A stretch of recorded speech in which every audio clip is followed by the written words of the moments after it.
pleased to introduce Dr. Meredith Braskie.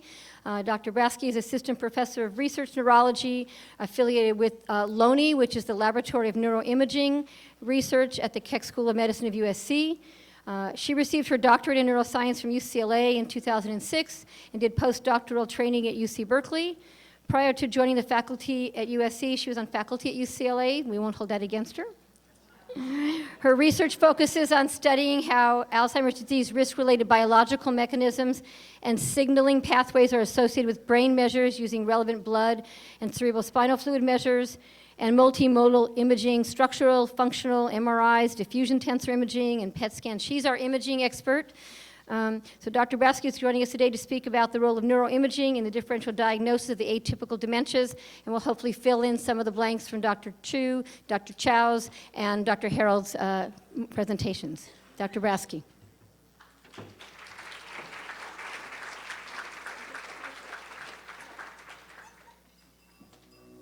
I'm going to talk about using neuroimaging in dementia diagnoses.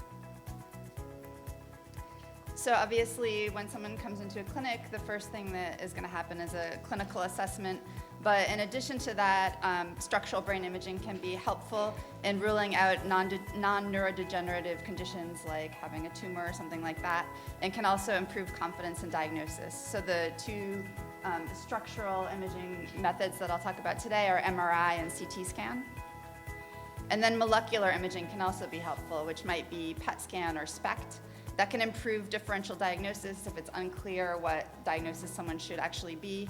And usually in a clinic, it's FDG PET or fluorodeoxyglucose, which measures glucose metabolism in the brain. So this is a CT scan. It's acquired by X-rays that rotate around the patient, creating a 3D image. And advantages of a CT scan over an MRI scan: it's less expensive.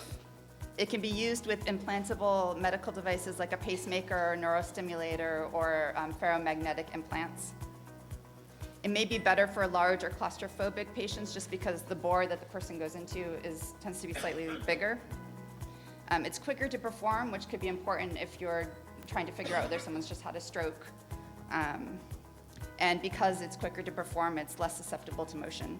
But you can see here, there's not a lot of contrast. I mean, this isn't a particularly good example, but there's not a lot of contrast for the scan. An MRI image is acquired through a combination of very strong magnetic fields, magnetic gradients, and radio frequency pulses. And up here are some of the students in our Masters in Neuroimaging and Informatics program learning how to scan on the MRI scanner at USC. So the nice thing about MRI, it doesn't use any radiation to acquire. So advantages to an MRI, well, you can obviously see here, it's a much higher quality image. There's a lot more detail. You can see contrast between the gray matter and white matter more easily. And also it doesn't use ionizing radiation, which is a big plus. So even though the CT scan has a longer list, the MRI is preferred for diagnosis of dementia, unless there are contraindications like the person can't be scanned because of metal in their body or something like that. Positron emission tomography scan, or PET scan, is acquired using a radio tracer that's injected into the person's body, and that's a radioactive atom and a molecule that binds somewhere, in this case in the brain. The positrons are emitted by the breakdown of radioactive substance, and they react with electrons in the tissue, creating photons that go in opposite directions. And then a gamma ray detector rotates around the person's head and helps to localize where those photons came from. And then a computer image can use this information to create an image. PET scans can be used to evaluate lots of different things like glucose metabolism. Newer ligands can be used to look at amyloid and tau in the brain. We can look at blood perfusion, certain parts of neurotransmitter systems like the dopamine system or the serotonin system, or you could look at activated microglia or glia more generally. Most commonly in a clinical setting, it would just be the FDG PET scan that gets used. So this is an image of FDG PET. It's considered a measure of glucose metabolism, and the PET signal is associated with synaptophysin, which is a marker of synaptic density. So to some extent, the FDG PET is measuring neuronal activity and synaptic activity. The uptake of FDG is done by glucose transporter 1, which is expressed mainly in the red blood cells and the endothelial cells of the blood-brain barrier. So if someone has a breakdown in the blood-brain barrier, which is common in Alzheimer's disease, you would actually see a resulting decrease in the FDG PET signal that might be separate from any drop in actual glucose metabolism that is taking place. So here you see a PET scan of a normal brain. The gray matter is lit up the most, indicating that there's more activity happening there. And here's an Alzheimer's brain where you tend to see less activity in the temporal and parietal areas and the posterior cingulate. Alzheimer's disease is the most common dementia. And in the United States, for people who are 65 to 74 years old, about 3% of people have Alzheimer's. But when you go up to this 85 plus years old, it's almost a third to a half of people who have Alzheimer's disease. And in addition to that, there are people who don't yet have clinical symptoms who already have the pathology in their brains. So it's obviously a big issue. Historically, diagnosis was made through pathology, looking at beta amyloid plaques and neurofibrillary tangles in the brain tissue, typically done at autopsy, although now we do have PET ligands that can attach to plaques and tangles in living people. It's not going to have the same level of sensitivity that you would have in actual brain tissue, but it is very helpful. So looking at pathology is sensitive and specific, but obviously if it's done through autopsy, not particularly timely. And then a clinical examination is done to determine that the person has deficits in multiple cognitive domains, including memory, has issues with activities of daily living, and to ascertain that these issues aren't related to some other medical issue. This is a picture of the amyloid plaques in the brain and the neurofibrillary tangles, which are made up of hyperphosphorylated tau. And this is the obligatory Jack et al. Slide that just about everyone puts in Alzheimer's talks. So basically what's happening here is there's this detection threshold. This green line here is indicating cognitive impairment, and this shows how the different imaging or CSF biomarkers change over time relative to cognitive impairment. So you can see here, CSF tau actually starts to change first, but it's not detected until later. The CSF A beta is the first measure that is detectable, followed by amyloid PET, and then CSF tau, and then closest to cognitive impairment, the MRI and FDG PET, which I'll be talking about today. So this can be read by putting a vertical line anywhere, and as you go up this line, this individual would have these levels of the different biomarkers. So if the person has a lot of cognitive reserve, they would be low risk. And so for this individual who has these levels of biomarkers, they would actually be cognitively normal. Whereas if they don't have a lot of cognitive reserve, they would be high risk, and for the same level of biomarkers would have mild cognitive impairment at this point. Oh, sure, sorry.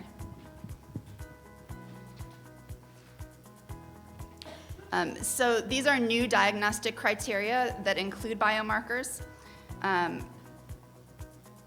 Here, there's the classical lexicon from the NIA and Alzheimer's Association. And here's a revised lexicon from the International Working Group for New Research Criteria in the Diagnosis of Alzheimer's Disease.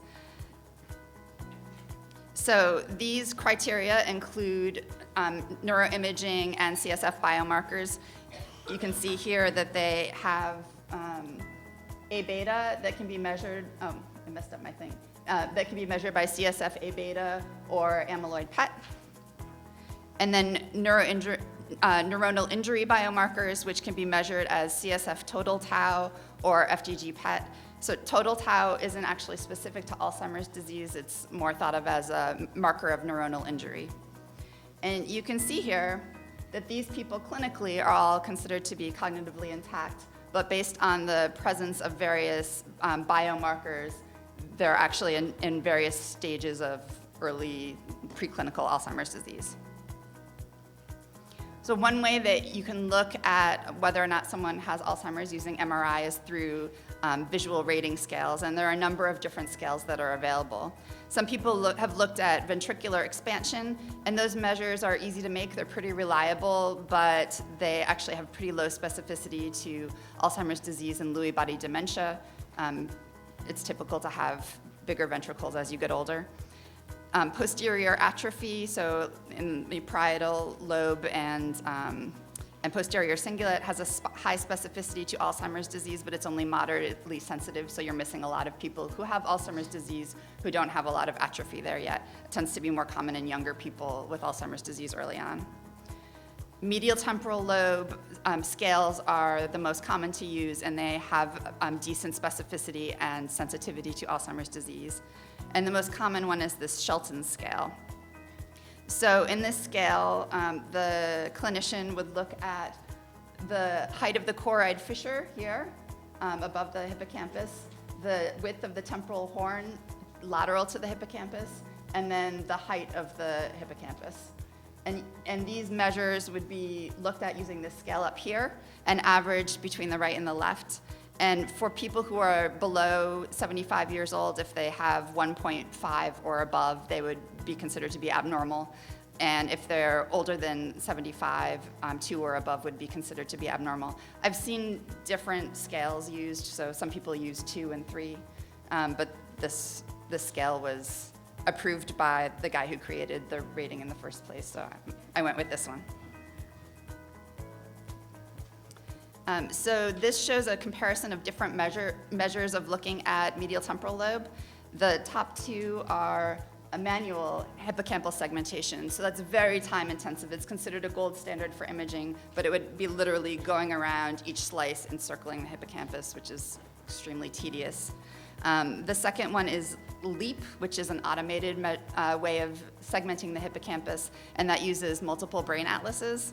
And that's actually really fast. You can do that in 4 minutes per brain, according to the paper. The third one is the medial temporal atrophy score, which is the Shelton scale that I just showed you on the previous page. And the last one is the lateral ventricle.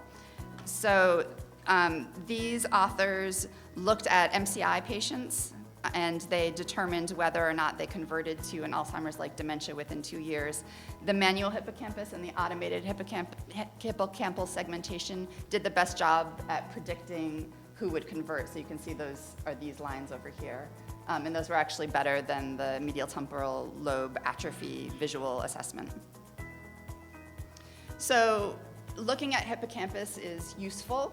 And most people, although not all, who have Alzheimer's disease do have hippocampal atrophy, but other things can cause hippocampal atrophy too, so it's not necessarily as specific as we might like it to be. So looking at patterns of brain atrophy rather than looking at a particular one part of the brain can be useful.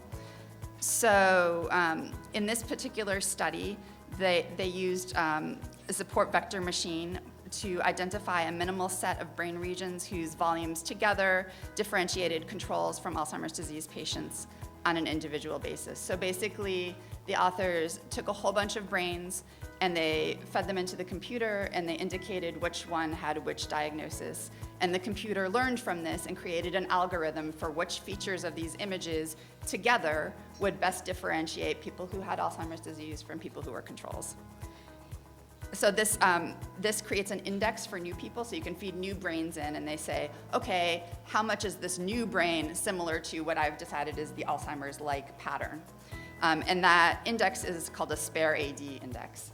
So these authors looked at change in spare AD indices over time and came up with an annual rate of change of this index.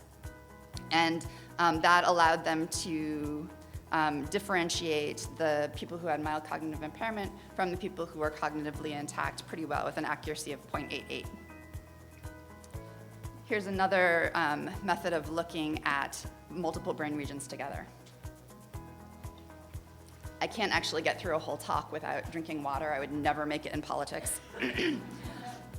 So here they did just use a simpler method. Basically, the authors looked at people who had Alzheimer's disease and people who didn't have Alzheimer's disease and used a general linear model at every voxel in the brain, so every point in the brain, to determine where you have more atrophy in people with Alzheimer's versus people who don't have Alzheimer's. And this created a cortical thinning signature that they then used to apply to new brains. So they basically used this as an a priori region of interest as a whole, and they could look at how much atrophy do we have within this signature region in new brains. So they did that down here. And the people who had the thickest cortex within this signature region were all the cognitively intact older adults. So these people didn't have amyloid measured on them, but here you have the group of people who they did measure amyloid on, and they were amyloid negative. These were the controls that were amyloid positive. And you can see that even within controls, there was a decrease in cortical thickness in those people in that special region. And then as Alzheimer's disease progressed, the cortex got thinner. Alzheimer's disease can be heterogeneous, not only from the symptoms, but also from the patterns of brain atrophy that occur. So this LOAD is late onset Alzheimer's disease. That's going to have the most typical symptoms that you would see and the most typical pattern. And the atrophy there is mainly in the medial temporal lobe. Here you have early onset Alzheimer's disease, which would occur before age 65 as an onset. And you still have medial temporal lobe atrophy, but you tend to have an increase in temporal and parietal, lateral temporal and parietal lobe atrophy as well. And then down here, you have logopenic variant of primary progressive aphasia. So that's the one that people kind of hesitate while they're talking and they have trouble repeating sentences. And it actually has Alzheimer's pathology in the brain typically. So that's blue, and that's again temporal lobe and parietal lobe mainly. And then this posterior cortical atrophy, people who have that have visual spatial issues. They bump into things a lot, they get lost very easily. And so those people have a lot of atrophy posteriorly in the occipital lobe, the parietal lobe, and some posterior temporal lobe. And over here they show how many of the variants overlap. So you can see across all of the Alzheimer's, types of Alzheimer's, you have that medial temporal lobe atrophy. That's the most common, particularly on the left. This is flipped right-left.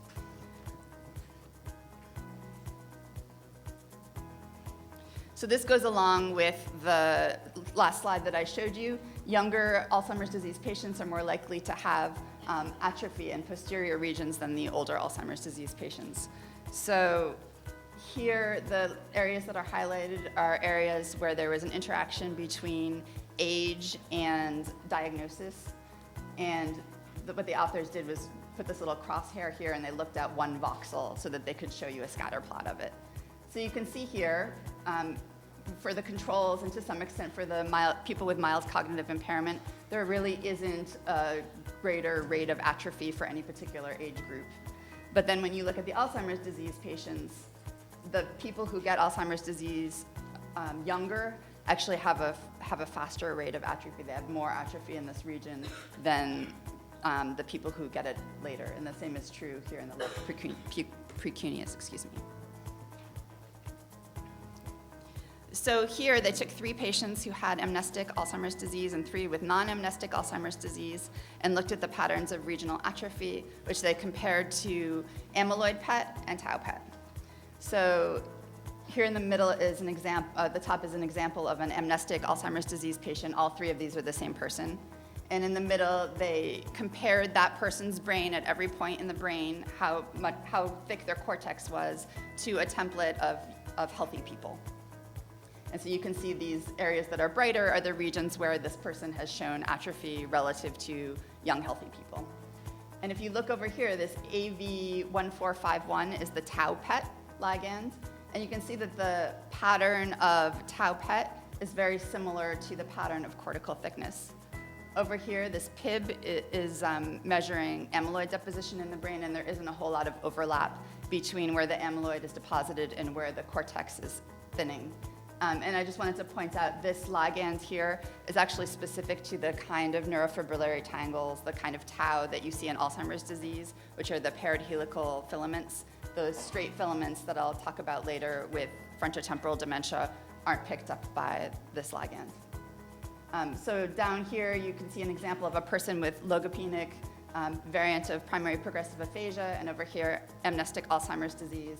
And what they did was those little dots indicate different regions of the brain. So they had 68 regions, 34 on each side, and they looked in each region at how thick is the cortex and how much tau do we have. And you can see that there's a clear correlation between how thick the cortex was and how much tau was there for both of these types of Alzheimer's disease. So frontotemporal lobar degeneration, as you've already heard today, is heterogeneous as well. I feel like with all the great talks today, I'm not even sure that I'm necessary here. We could all just go to lunch. So here we have the behavioral variant. And the behavioral variant is associated with behavioral inhibition, loss of empathy, apathy, compulsive behavior, hyperorality. And it tends to have the tau that I talked about with the straight filaments of tau associated with it, and sometimes also the ubiquitin positive TDP43. If you look on the other side, you get the primary progressive aphasias. The logopenic variant is the one that I already talked about that is mostly associated with Alzheimer's disease pathology and is marked by poor word finding, poor repetition of sentences, lots of pauses. This second one over here, which you already heard today, is the semantic variant of primary progressive aphasia, and it's mostly that ubiquitin positive TDP43 that is the pathology for it. It's associated with fluent speech, but loss of comprehension and loss of ability to come up with words. And then the last one is this non-fluent or agrammatic primary progressive aphasia. It's mostly, again, the tau that is associated with that, although you do sometimes see TDP43 and Alzheimer's pathology. And this has very effortful speech. There's a motor component to it, and you have some issues with grammar. Comprehension is usually okay unless you have a long sentence that's very grammatically complex, and then some of that comprehension gets lost.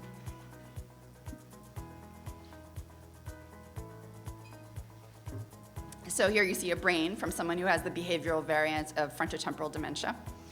And it's most marked by this atrophy in the frontal lobe. It can be symmetrical, as shown here, or it can be right predominant.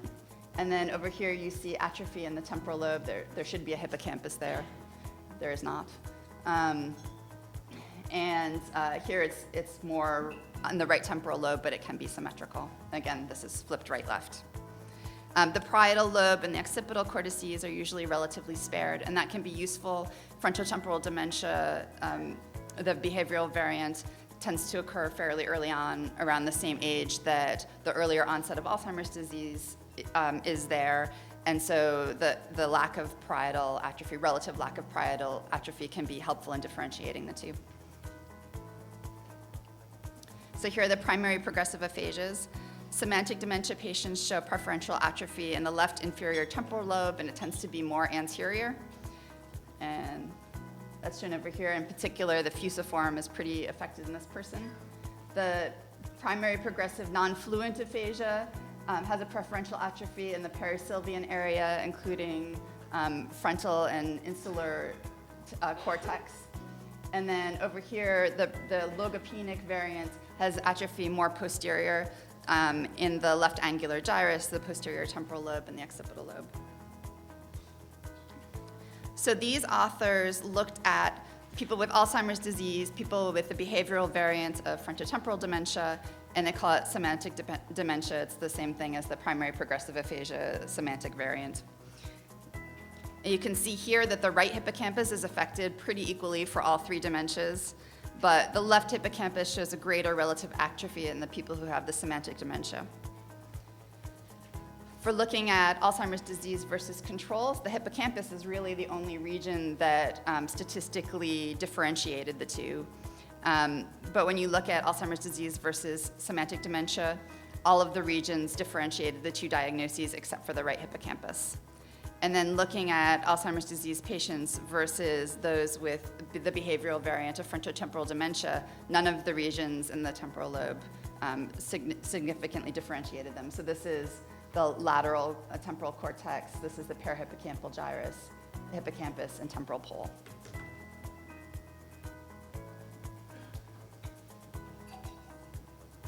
So this is an FDG PET signal to differentiate Alzheimer's disease patients from those with frontotemporal dementia, the behavioral variant. So again, the brighter areas are the regions that have more glucose metabolism taking place. And you can see here in this Alzheimer's disease patient, you get a drop in signal in the posterior part of the brain, in the parietal lobe, the temporal regions, and posterior cingulate relative to this healthy control up here. In this frontotemporal dementia behavioral variant, this person is a little further along, but you can see there's just a drop in signal throughout a fair part of the brain. The posterior cingulate is more preserved, but they're even losing signal in the striatum and the thalamus as well. So that tends to happen later on in the disease. So this is Pittsburgh compound B. This is a popular ligand to use to look at amyloid in the brain. And you can see here they have a normal control, an MCI patient who doesn't have amyloid in the brain, an MCI patient with amyloid in the brain, and an Alzheimer's patient. You can see that the signal is getting darker as we progress on. This is a little bit misleading because you can actually have normal controls. About 30% of normal controls actually have amyloid in the brain, and it can look as much like an Alzheimer's disease brain. And then down here you see an FDG PET brain with decrease in the temporal and parietal regions, and up here is the PIB with the the amyloid signal. So this is a carbon-11 type of ligand. That's the radiotracer that's involved. And that actually has a short half-life. So a problem with using this particular ligand is that it kind of has to be created on site because it has to be used quickly. So these F18 amyloid ligands are becoming more popular.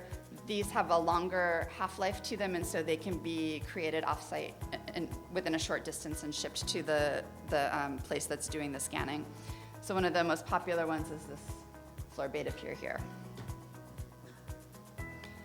So in this study, they looked at fluorodexeyglucose scans and they compared them to autopsy, and you can see that there's a good concordance rate for those that were considered to have amyloid according to the fluorodexeyglucose scan, and those who actually did have amyloid in their brain histologically. This looks at amyloid PET in Alzheimer's disease versus frontotemporal dementia. So these that are starred here or have crosses are indicating that the values in these different regions for amyloid PET are different from an Alzheimer's disease. And you can see almost all of the regions, with the exception of brainstem and whole brain white matter, differentiate frontotemporal dementia from Alzheimer's disease patients. And down here, you can see again, the people with FTD or the controls have less amyloid in their brain compared to the Alzheimer's disease patients generally. That person there had the symptoms of FTD and a PET scan that looked like FTD, but they had ApoE44, which means that they're at high risk for Alzheimer's disease, and they also had brain amyloid. So it's possible that there was a misdiagnosis, but more likely the person just had both. So I've tricked you all by not including this in your packet here. If you're following along at home, you don't have this slide. But this is one of my favorite Alzheimer's disease papers, and it's also, at the same time, a horrifying paper, because what these authors did was went through a whole bunch of brains of people at different ages and did autopsy on them to figure out what age groups had what levels of amyloid and neurofibrillary tangles in their brains. So there's another figure that looks a lot like this that's for neurofibrillary tangles, but I haven't shown it. So up here you see in young people, most of them do not have amyloid in their brain, but these dark lines here indicate how many of them already have neurofibrillary tangles. And you can see as we go down here that just about everyone who has amyloid in the brain also has some level of neurofibrillary tangles already. So over here you can add up the people at the different stages and figure out, for this age group, how many people have amyloid in their brains already. So in people in their 60s, 30% of them already have amyloid in their brains, and most of those people would not be demented yet, but they would already have those amyloid plaques. And once you get up to being in your 70s, about half of people already have amyloid in their brains. So I'm bringing this up because on that previous slide where we had the person who had FTD symptoms and also had amyloid in their brains, just by the sheer number of people who have amyloid in their brains, it's going to happen more and more as you get older. So if that person were in their 60s, 30% of them would have amyloid. Whether that amyloid is contributing to the symptoms or not is another question, because you can have people who are cognitively normal and have amyloid in their brains. Arterial spin labeling can also be used to separate Alzheimer's disease patients from those with frontotemporal dementia. So this measures arterial blood flow to each voxel in the brain. It's a measure of perfusion. It's useful for detecting vascular effects of treatments, identifying regions of low perfusion, assessing tumors and the response to treatments, differential diagnosis for dementia, and gaining more information about fMRI effects. So if you did fMRI and perfusion in the same person, you could see how much of your effect is more related to perfusion or how much might be more neuronal. So here you can see a brain of someone who's cognitively normal, someone who has frontotemporal dementia, and someone who has Alzheimer's disease. And you can see here there's less perfusion in the frontal lobe of the frontotemporal dementia person. The patient with Alzheimer's disease has less perfusion more posteriorly.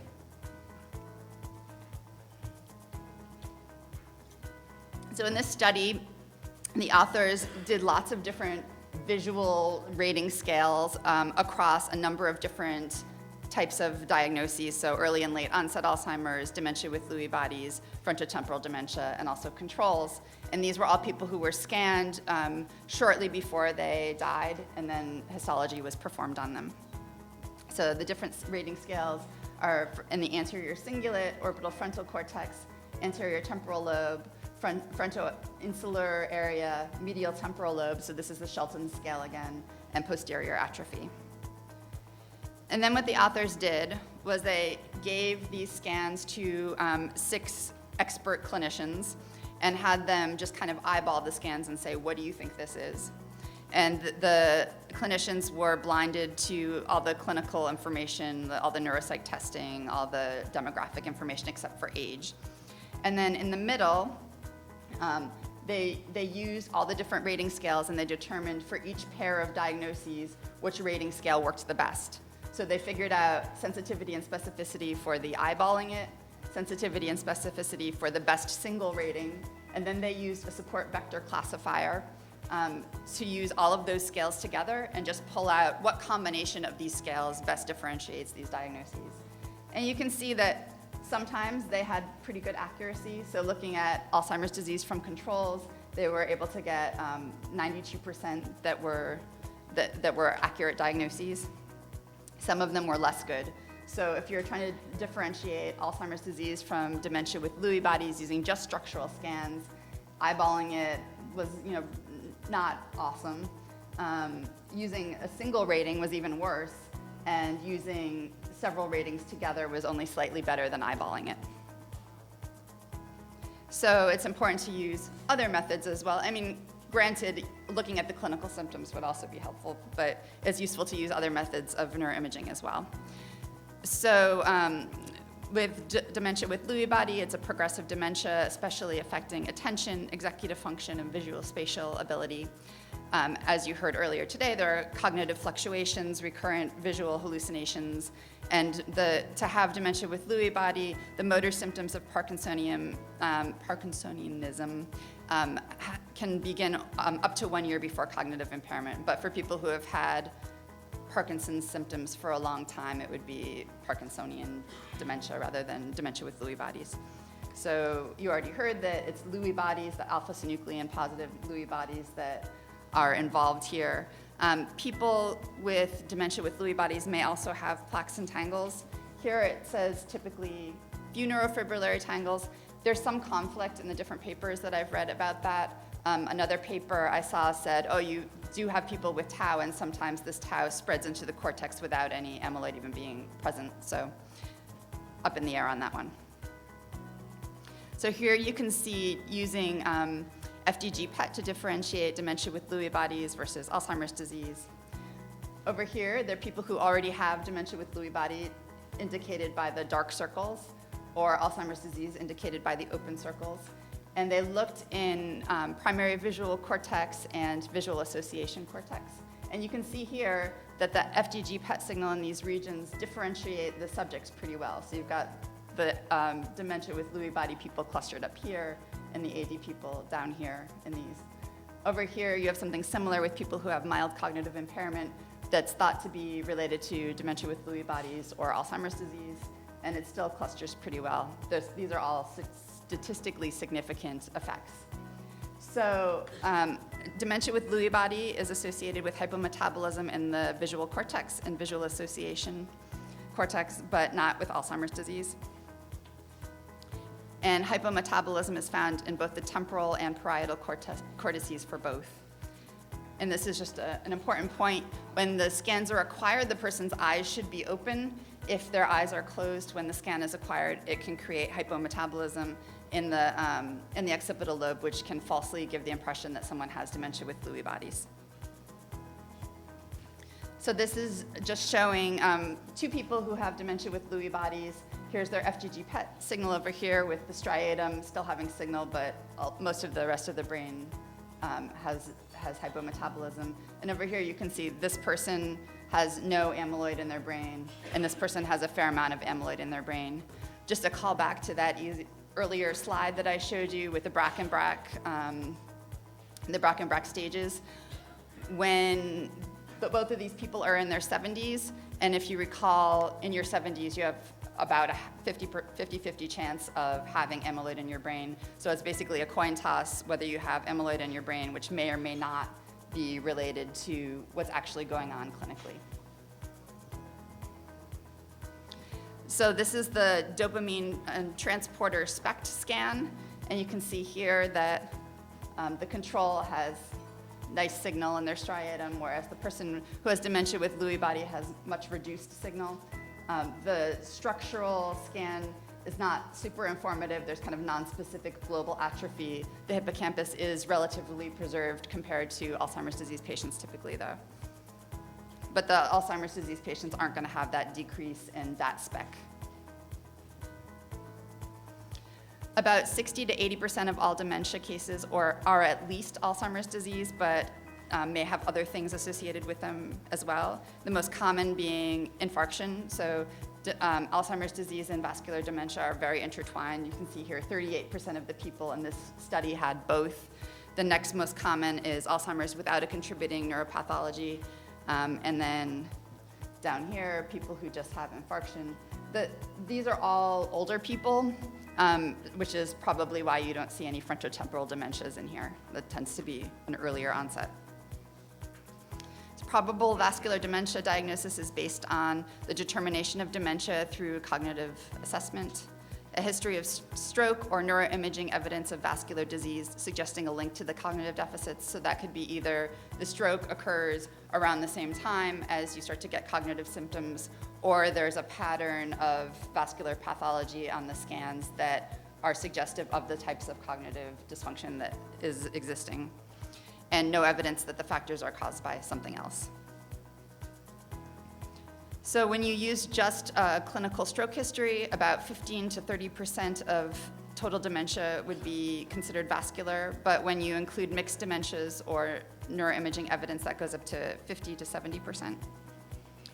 And having an infarct lowers the threshold of AD pathology that's needed to manifest dementia, so to have those clinical cognitive symptoms. So this was an autopsy study, and they showed the probability of dementia here by the level of AD pathology down here. They did a summary score that included plaques and tangles together for those who had a stroke or for those who didn't have a stroke. And you can see here, like if we looked at one unit of AD pathology, your probability of having actual dementia is higher if you've had a stroke than if you didn't. But in addition to that, the risk factors for vascular issues are the same in many cases as the risk factors for Alzheimer's disease. So obesity, high blood pressure, and high cholesterol at midlife are all associated with a greater risk of later onset Alzheimer's disease. Low physical activity is associated with lots of different mechanisms that are intertwined with Alzheimer's disease risk. Having type 2 diabetes is associated with 1.5 times the Alzheimer's disease risk. And AD risk in smokers is 1.45 to 1.72 times the risk for non-smokers. That's using only studies that were not actually funded by the tobacco industry. You'll find the numbers different in the studies that were funded by the tobacco industry, unsurprisingly perhaps. So we know that vascular risk factors increase the risk of having Alzheimer's disease later clinically, but that could be just because they're making the brain less healthy, right? Well, this study kind of turned that on its ear by looking at midlife vascular risk factors like body mass index, current smoking, et cetera, and how likely it would be to be associated with amyloid in the brain using fluorobeta pure PET in later life. So you can see here that there is an association between the risk factors and the actual pathology, particularly for body mass index. And down here you can see that having one or two of these risk factors has an additive effect in increasing Alzheimer's disease risk later in life. Over here you can see that when you look at the risk factors later in life and compare them to dementia risk around the same time, there's much less of an effect. It's the earlier on, it's kind of a cumulative effect over time of vascular risk symptoms and how they affect Alzheimer's disease. Factors contributing to vascular dementia include multiple infarcts, a single infarct in a region that's important to cognition, cerebral small vessel disease, so small coronary arteries narrowed, restricting blood flow. This is likely due to either atherosclerosis, where you get those plaques inside the vessels that occludes them, or amyloid angiopathy, where you get amyloid accumulated in the walls of the vessels. And this is characterized on MRI by white matter hyperintensities on a T2 image, strokes, lacunes, microbleeds, and enlarged perivascular spaces. And then inflammation of the blood vessel walls can also contribute to vascular dementia. So here I've got three types of pathology here. Here you can see on a T2 flare image a large vessel infarct. Here you can see white matter hyperintensities also on a T2 flare.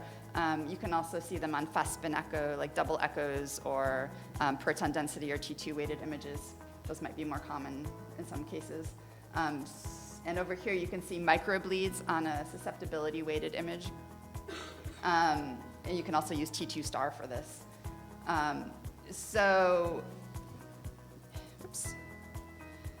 Even though white matter hyperintensities tend to be vascular in nature and having hypertension greatly increases your risk of having them, they're also associated with abnormal A-beta levels in older adults independent of hypertension. So even though this is vascular, again, there's an Alzheimer's association with it. And then over here, again, even though the microbleeds tend to be vascular in nature, they can also be associated with cerebral amyloid angiopathy, particularly when the microbleeds occur in the posterior parts of the brain in gray matter. This is a PET scan differentiating vascular dementia from Alzheimer's disease. And you can see here, I've already gone over the Alzheimer's brain to you, where you have that temporal parietal atrophy, loss of signal and posterior cingulate. Up here, it's more of a patchy, all over the place kind of picture, and you're more likely to lose signal in the striatum and the thalamus. So this is a nice summary of what to look for in PET scans across the different types of diagnoses. So with the Alzheimer's disease type diagnoses, looking for that posterior cingulate is a good earmark for differentiating from some of the other diagnoses. In frontotemporal dementia, you're going to see that decrease in the frontal lobe, among other regions. in Lewy body dementia, you can look for that decrease in the occipital lobe, among other regions, and with a typical sparing of the posterior cingulate, which is useful for differentiating from Alzheimer's disease. And then in vascular dementia, it's kind of, again, patchy, more all over the place, and you have more of the subcortical structures involved. So I just want to give a shout out to the Masters in Neuroimaging and Informatics program at USC. People learn through lectures and hands-on how to use neuroimaging in research. And if you know anyone who would be good for this program, send them our way. And I just want to acknowledge my affiliations and Meng La, who has provided a few of the slides today, and my funding.